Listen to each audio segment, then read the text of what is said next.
Oi pessoal, meu nome é Eduardo Alexandre e esse é o Calafrio Real, o canal.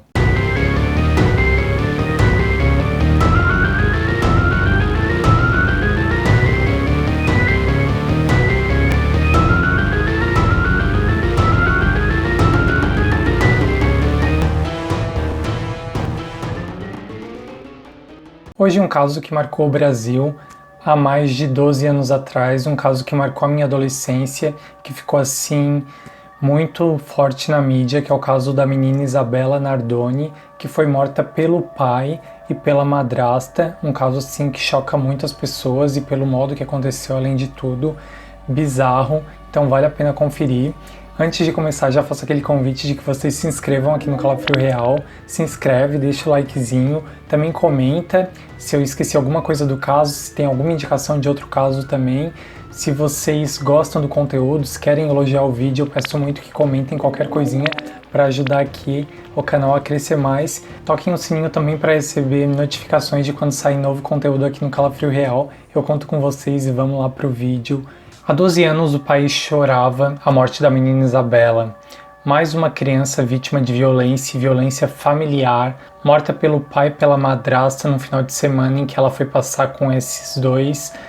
E ela morreu de uma forma assim muito brusca, então já faz 12 anos que isso tudo aconteceu. Segundo as investigações, a Isabella foi agredida e asfixiada, além de ter sido jogada do 6º andar do edifício em que o pai dela morava, junto com sua madrasta.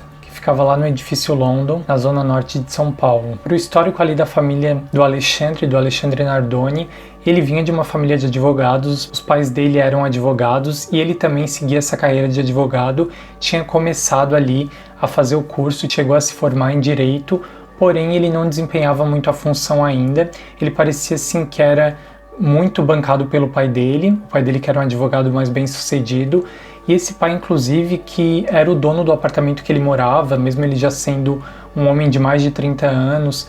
Então eles viviam meio que sob ainda custódia do próprio pai do Alexandre Nardoni. Após a morte da Isabella, o Alexandre Nardoni ele passou assim a trabalhar ainda como advogado lá dentro do presídio do Tremembé, onde ele cumpre a pena dele até hoje. No dia 29 de março de 2008, a menina Isabella foi jogada do 6º andar do edifício London, na zona norte de São Paulo, do 6º andar, que é aproximadamente 20 metros de altura, e a princípio ninguém sabia o que tinha acontecido. O pai dela, o Alexandre, estava lá na frente, desesperado, chegou um tempo depois, disse que tinham bandidos dentro do apartamento que tinham entrado, e ele estava assim bem perturbado, falando várias coisas. Uma das primeiras pessoas a chegar lá a ver o corpo da Isabella era o porteiro ali do prédio, do edifício London.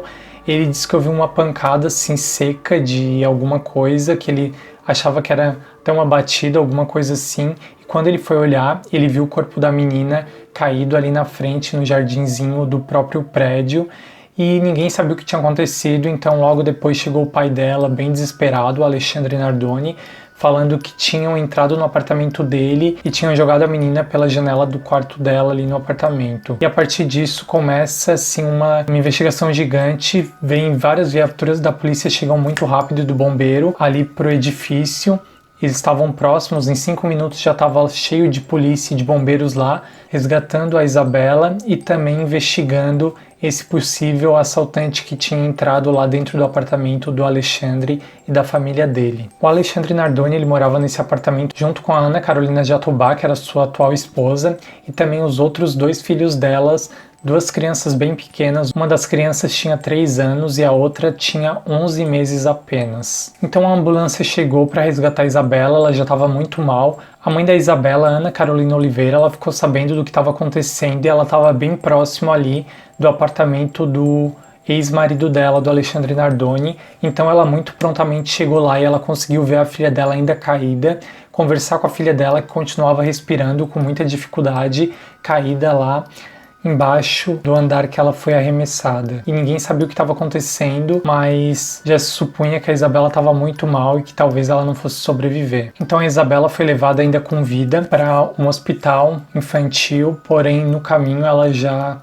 começou a perder as funções vitais e ela acabou falecendo. A partir de então começou a ter várias contradições no caso, porque o Alexandre Nardoni ele disse que haviam entrado no apartamento dele, o apartamento estava trancado. A família ali do Alexandre, eles tinham passado o final de semana na casa da mãe dele, eles tinham acabado de voltar e eles disseram que as crianças estavam todas dormindo, então o Alexandre foi primeiro com a Isabela e a Ana Carolina Jatobá ficou no carro com os outros 2 filhos e o Alexandre deixou a Isabela no quarto dela, voltou e quando ele subiu novamente, ele percebeu que a porta do apartamento estava aberta e que a Isabela não estava no quarto dela, e daí ele chegou lá e viu que a rede de proteção do apartamento ela estava rasgada, e quando ele foi olhar, a Isabela estava lá embaixo, e foi isso que aconteceu. Ele não viu os bandidos, mas alguém tinha entrado na casa e tinha jogado a filha dele, e essa era a história inicial, mas depois essa história começou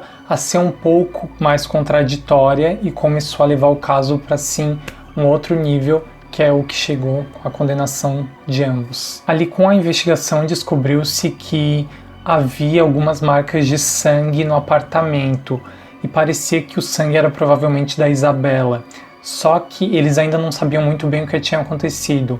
Segundo ali o Alexandre, quando ele desceu para ir buscar os outros 2 filhos, passou entre 5 e 10 minutos. Tinha sido esse tempo que os assaltantes tinham entrado lá e pego a filha dele e jogado pela janela.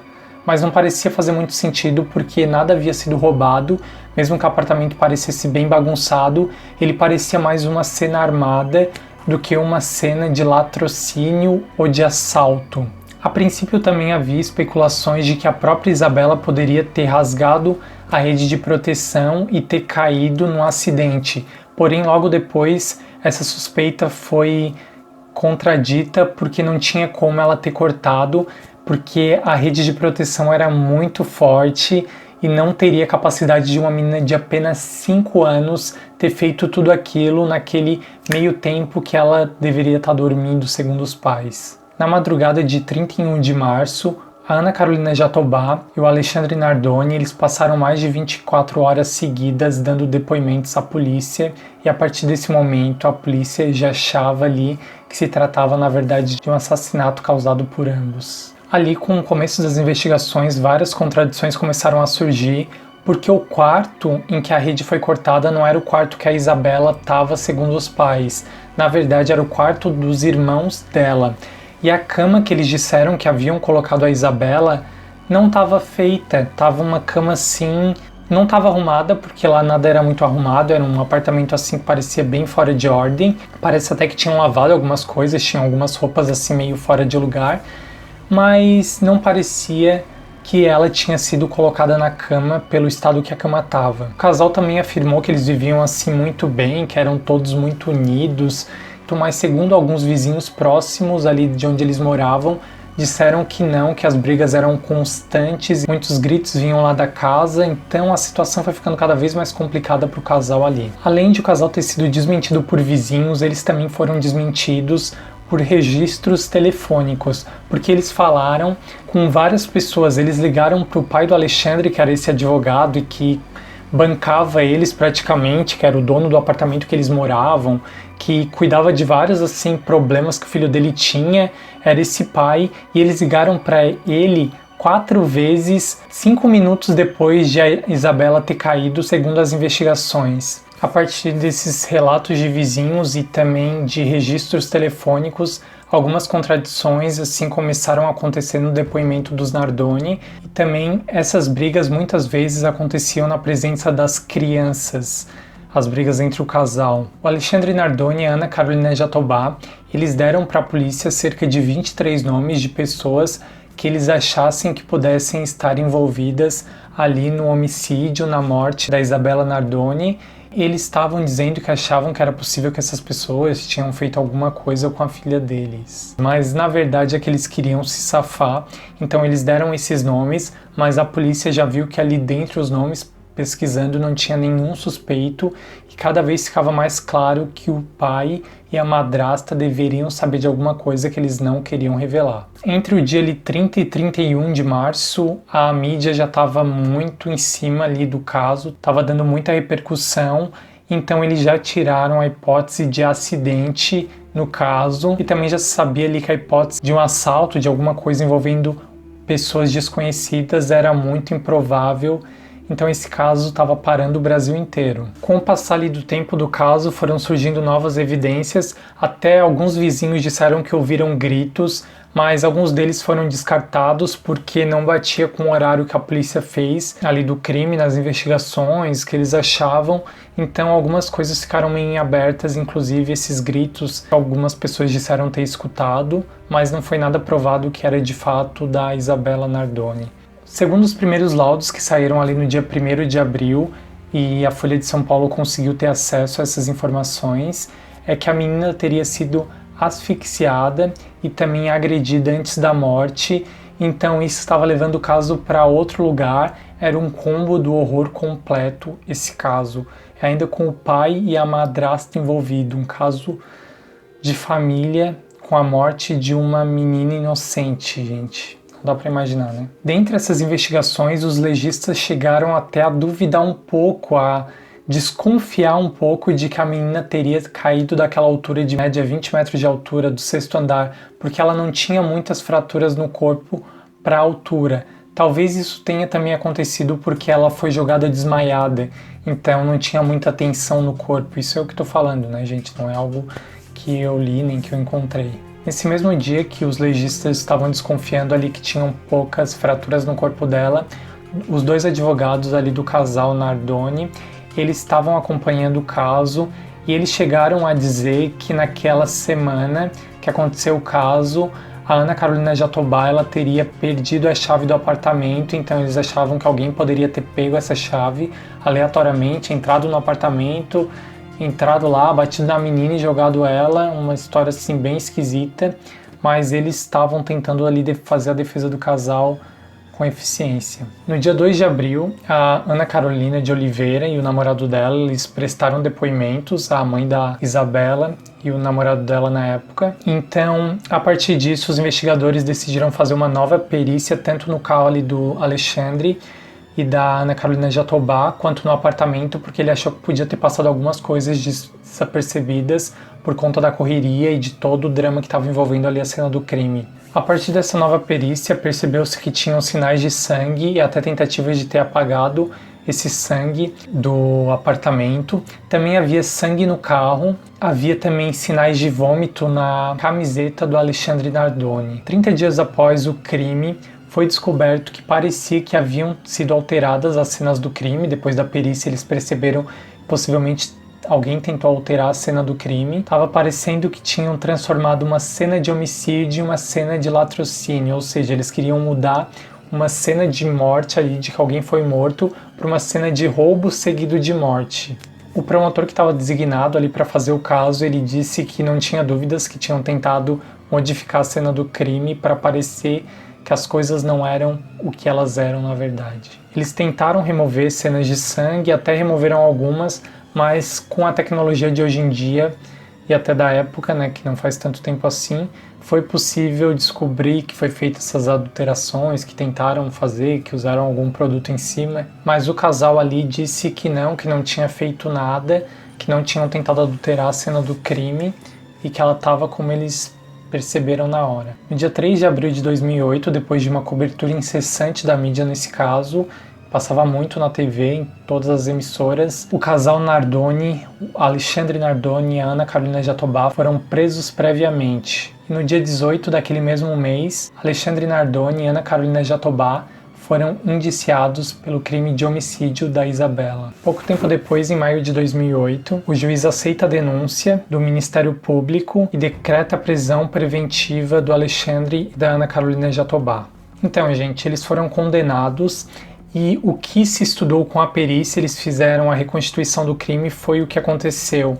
A Isabella estava no carro, eles foram até no supermercado antes, tem imagens das câmeras de segurança do supermercado, eles foram lá, não conseguiram passar, não se sabe se essa cena foi montada propositalmente ou se eles foram lá realmente, mas o cartão deles não passou, então muito estranho que eles foram no supermercado, eles andaram com a Isabella e com as outras crianças no carrinho, não conseguiram passar, depois eles foram para casa mais tarde.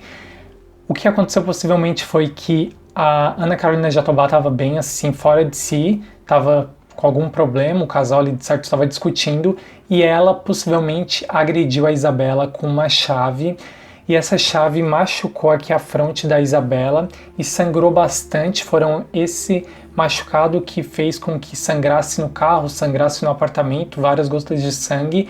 Quando chegaram lá, ainda o Alexandre jogou a filha dele no chão, possivelmente, e a menina estava apoiada no sofá e a Ana Carolina Jatobá teria ido e estrangulado a Isabela, que até teria inclusive vomitado, porque tem vômito na camisa do Alexandre, se eu não me engano. Então, após isso, o Alexandre cortou a rede de proteção e jogou a própria filha da altura de mais de 20 metros, o que ocasionou ali traumatismos diversos na menina e causou a sua morte. Logo no início de 2009, o casal foi condenado por homicídio triplamente qualificado e fraude processual também. O Alexandre foi sentenciado a 31 anos de prisão, enquanto Ana Carolina Jatobá a 26 anos, ainda que os dois eles nunca tenham se declarado culpados até hoje. O pai de Isabela ele continua preso, agora ele está em regime semiaberto, ele conseguiu essa condicional de regime semiaberto no ano passado já. Ele pode até trabalhar fora da prisão e também estudar, se eu não me engano. A Ana Carolina Jatobá ela já tinha esse semiaberto e ela acabou perdendo o semiaberto porque ela falou com os filhos dela por uma chamada de vídeo que era proibido para lá. Então, olha só, gente, o nível da pessoa contra as regras já dá de ver que não é uma pessoa muito confiável, né? O Alexandre tem direito a 5 saídas durante o ano, saídas temporárias que os presos costumam ter direito. Gente, então que caso bizarro, né? É um caso assim que não dá para digerir muito bem, a morte de uma menina tão jovem pelo próprio pai, a madrasta, ela só tinha 5 anos, foi morta, então é de chocar realmente. Espero que vocês tenham gostado, se gostaram deixem um like, comentem o que vocês acharam do caso, se eu deixei alguma coisa passar aqui despercebida. É um caso que é bem complicado, difícil. Se vocês acham que aconteceu, se teve outras coisas que podem ter acontecido e vocês acham que eles não foram culpados, que tá bem na cara que foram, mas o porquê. O Alexandre, ele parecia sim ser uma pessoa bem tonta, ele tem uma cara de bandido, mas ele falando, ele não é tão inteligente, ele parece um cara bem tonto mesmo, talvez até por isso que ele achou que a polícia ia cair naquele depoimento tolo que ele deu. A Ana Carolina parece um pouco mais assim pragmática, um pouco mais articulada do que o companheiro dela na época. É um caso difícil, né, gente, de digerir, é um caso que envolve criança, envolve muitos tipos de violência, então espero que vocês tenham gostado. Se gostaram de saber um pouco mais do caso, comenta aqui pra mim. Não esquece de deixar o like também, que é muito importante para que a gente continue fazendo esse conteúdo para vocês. Um beijão para todo mundo, até mais e é calafrio.